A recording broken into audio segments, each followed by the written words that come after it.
Hi Algebra 2. Today we're going to look at the 6.6 notes. And this is a review of sets of numbers.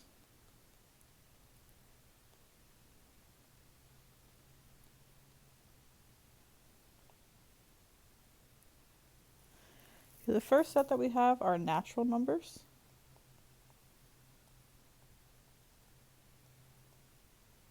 And these are your counting numbers. If you wanted a definition, I would use counting numbers. I'm just going to write the roster of them. So when you learn how to count, you start with 1, 2, 3, so on and so forth, and it just keeps on going on and on forever. The second set of numbers that we have are whole numbers.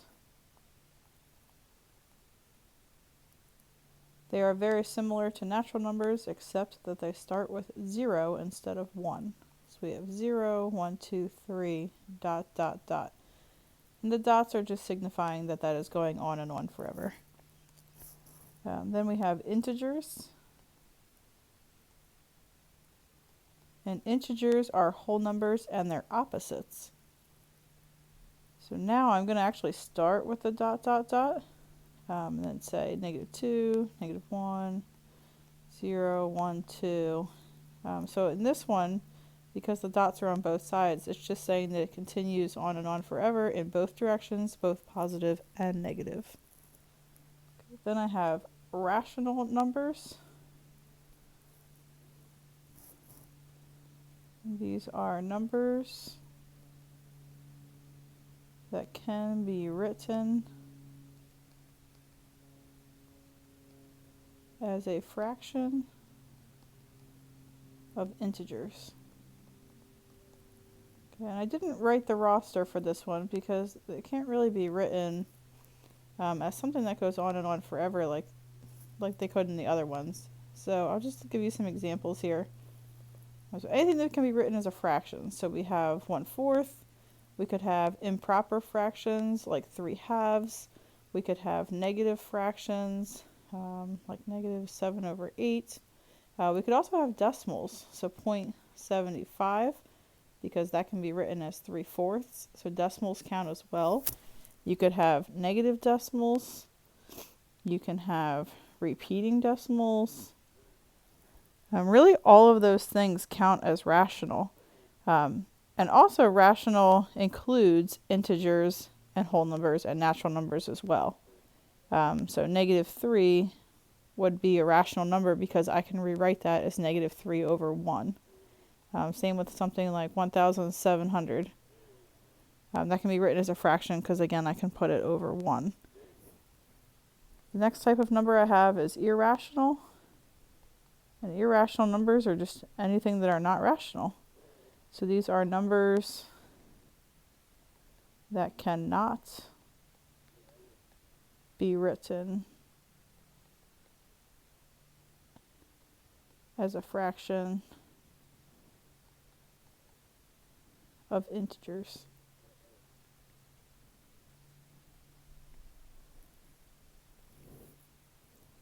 So those would include, we could have pi.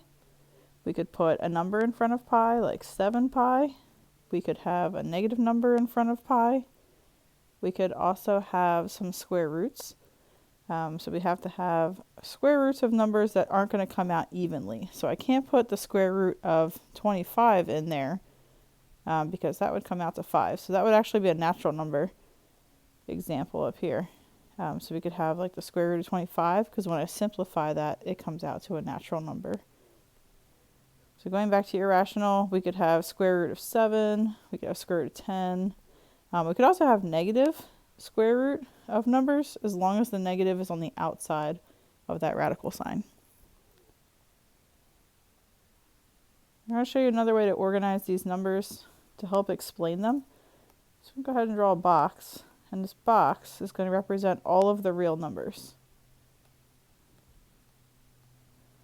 I'm going to split the box very unevenly, but I'm going to cut a section off the right-hand side.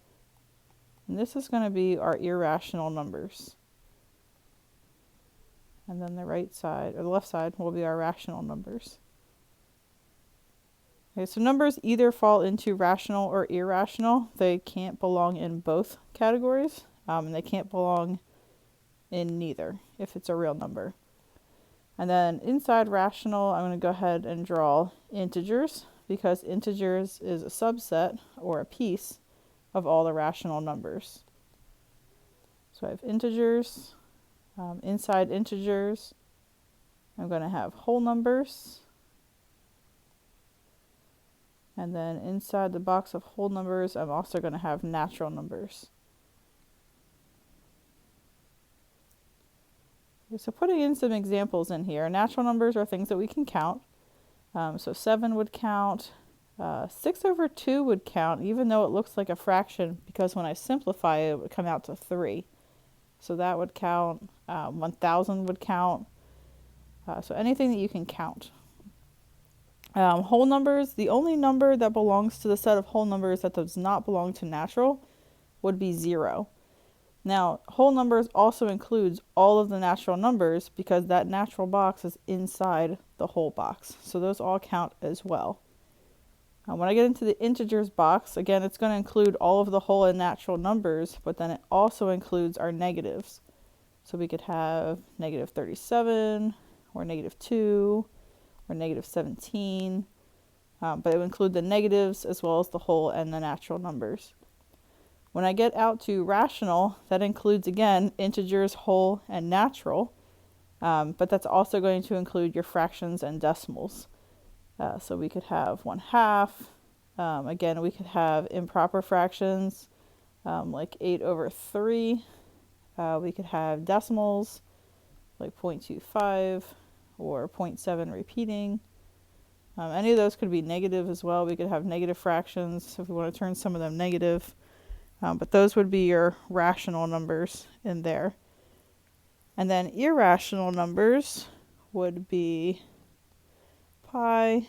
We could have 3 pi. We can have negative 9 pi. We could have square root of 15, or the square root of 17, or 19, or anything that's not going to come out even. Just make sure that that doesn't come out to a perfect square. Or it's not a perfect square that you're putting under there. So for example, square root of 9 would actually belong under natural numbers, because when you simplify it, again, you would get 3. Okay, the only other part here I have to share with you for this notes is how to convert a repeating decimal to a fraction. Again, this is a review from before, but we want to make sure that you know how to do it.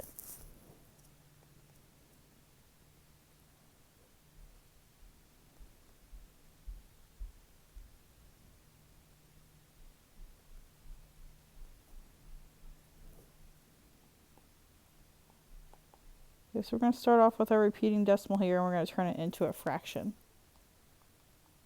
So the first example I have would be 0.5 repeating. And what we're going to use is something called the nines trick. So I'm going to take whatever digit here is repeating, and I'm going to make that my numerator. Then on the denominator, I'm just going to put the same number of nines. So because this is only one digit, I'm going to have 1 9. So 5/9 would be my answer. And if you plug that into a calculator, 5 divided by 9, it will come out to 0.5 repeating. Okay, another one we'll try. We'll do 0.48 repeating. So again, I'm going to use the nines trick. 48 would be my numerator. And since this is 2 digits that's repeating, I would have 2 9s on the denominator. So I have 48 over 99. And then the other thing that we want to do is we want to check to make sure that they don't reduce. So example 1 does not reduce, but example 2 does reduce. Both of those numbers are divisible by 3. And if I divided, I would get 16 over 33. So let's make a note here that we should reduce when possible.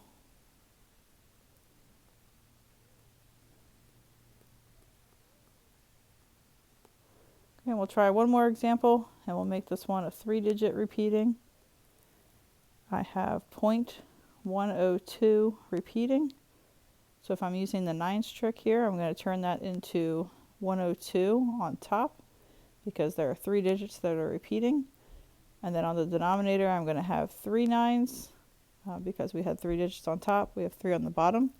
And again, this one can reduce dividing by 3, and I would get 34 over 333.